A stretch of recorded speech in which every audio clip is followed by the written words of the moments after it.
Hello friends, welcome back to my YouTube channel. ഇന്ന് വന്നിട്ടുള്ളത് ഓട്ടടൻ്റെ recipe ആയിട്ടാണ്. നല്ല പെർഫെക്റ്റ് ആയിട്ട് എങ്ങനെ ഓട്ടട ഉണ്ടാക്കുക എന്നുള്ളതിൻ്റെ സീക്രട്ട് റെസിപ്പി ആയിട്ടാണ് ഞാൻ നിങ്ങൾക്ക് പരിചയപ്പെടുത്തി തരുന്നത്. അപ്പോൾ ഓട്ടട ഉണ്ടാക്കാൻ വേണ്ടി തലേ ദിവസം രാത്രി തന്നെ ഞാൻ 2 ഗ്ലാസ് അരി വെള്ളത്തിൽ കുതിർക്കാൻ വെച്ചിട്ടുണ്ട്. ഇനി അത് വെള്ളമൊക്കെ കളഞ്ഞിട്ട് മിക്സിയുടെ ജാറിലേക്ക് ഇട്ട് കൊടുത്തിട്ടുണ്ട്. ഇതിലേക്ക് 1 ടീസ്പൂണ് വലിയ ജീരകമാണ് ഇട്ട് കൊടുത്തിട്ടുള്ളത്. ജീരകത്തിൻ്റെ കൂടെ തന്നെ നമ്മൾ ചെറിയുള്ളിയും കൂടി ചേർക്കുന്നുണ്ട് കേട്ടോ. അപ്പോൾ ജീരകത്തിൻ്റെ ചെറിയുള്ളിൻ്റെ ഒക്കെ ടേസ്റ്റ് അത്ര ഇഷ്ടമല്ലാത്തവരുണ്ടെന്നുണ്ടെങ്കിൽ അത് സ്കിപ്പ് ചെയ്യുക, കുഴപ്പമൊന്നുമില്ല. പക്ഷേ ഒരുവിധം എല്ലാ ആൾക്കാർക്കും ഇതിൻ്റെ ടേസ്റ്റ് നല്ല ഇഷ്ടമാവും. ഇതിലേക്ക് 2 ടേബിൾ സ്പൂണ് റൈസാണ് ഇട്ട് കൊടുക്കുന്നത്. ഇനി അരിയൊക്കെ നികന്ന് നിൽക്കുന്ന രീതിയിൽ വെള്ളം ഒഴിച്ചിട്ട് നമുക്ക് നന്നായിട്ടൊന്ന് അരച്ചെടുക്കണം. ഒരു തരി പോലും ഇല്ലാതെ നല്ല രീതിയിൽ തന്നെ ഒന്ന് അരച്ചെടുക്കണം. അപ്പോഴാണ് നമ്മുടെ ഓട്ടട നന്നാവുള്ളൂ കേട്ടോ. ഇനി ഇതിലേക്ക് 1 കപ്പ് തേങ്ങ ചിരകിയത് ചേർത്ത് കൊടുത്തിട്ടുണ്ട്. ഇപ്പം നിങ്ങളുടെ അടുത്ത് തോനെ തേങ്ങ ഉണ്ടെന്നുണ്ടെങ്കിൽ തോനെ ചേർത്ത് കൊടുക്കുക കേട്ടോ. തേങ്ങ കൂടുതൽ അയച്ചിട്ട് ഓട്ടട കേട് വരുമൊന്നുമില്ല, നല്ല ടേസ്റ്റ് ഉണ്ടാവുകയേ ചെയ്യുള്ളൂ കേട്ടോ. ഇതിലേക്ക് ആവശ്യത്തിനും കൂടി ഉപ്പിട്ട് കൊടുത്തിട്ട് നമുക്ക് മാവ് ഒന്ന് ഇളക്കി കൊടുക്കാം. അപ്പോൾ ഈ സമയത്ത് മാവ് നല്ല കട്ടിയായിട്ടാണ് ഇരിക്കുന്നത്. അപ്പോൾ ഈ സമയത്ത് നമ്മൾ നല്ല തിളച്ച വെള്ളം ഒഴിച്ചിട്ട് മാവ് നന്നായിട്ടൊന്ന് ലൂസാക്കി എടുക്കണം.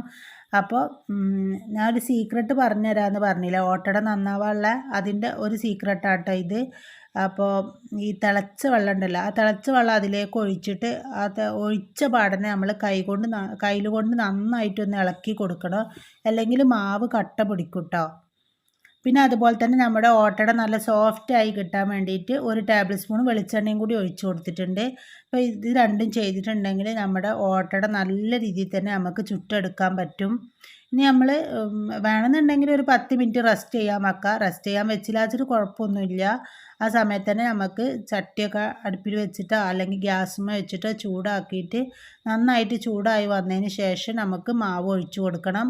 മാവ് ഒഴിച്ചിട്ട് കുറച്ച് സമയം ഒന്ന് വെയിറ്റ് ചെയ്യുക. അതിൻ്റെ ആ ബബിളൊക്കെ വന്നിട്ട് ഇങ്ങനെ പൊട്ടി വരുമ്പോൾ നമ്മൾ മൂടി വെച്ച് അടച്ചിട്ട് അങ്ങനെ ഓട്ടട ചുട്ടെടുത്തിട്ടുണ്ടെങ്കിൽ ഓട്ടട നല്ല രീതിയിൽ പൊങ്ങി വരും കേട്ടോ.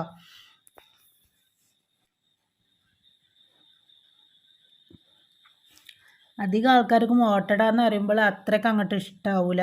പക്ഷേ ഇതേ രീതിയിൽ ഓട്ടട ഉണ്ടാക്കിയിട്ടുണ്ടെങ്കിൽ ഏത് തിന്നാത്ത കുട്ടികളായാലും മുതിർന്നവരായാലും ഓട്ടട കഴിക്കും കേട്ടോ. ഇതിൻ്റെ കൂടെ തേങ്ങാപ്പാലും കൂടി ഉണ്ടെന്നുണ്ടെങ്കിൽ ഭയങ്കര ടേസ്റ്റാണ് ഇത് കഴിക്കാൻ വേണ്ടിയിട്ട്.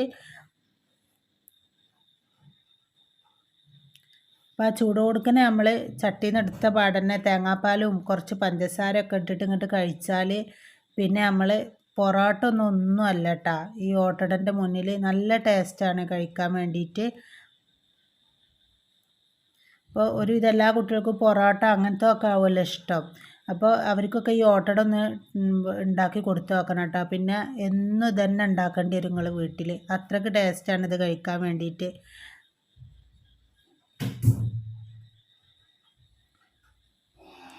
അപ്പോൾ എല്ലാവരും റെസിപ്പി ഒന്ന് ട്രൈ ചെയ്ത് നോക്കുക കേട്ടോ. നിങ്ങളുടെ അഭിപ്രായങ്ങളും നിർദ്ദേശങ്ങളൊക്കെ കമൻ്റായിട്ട് അറിയിക്കണം.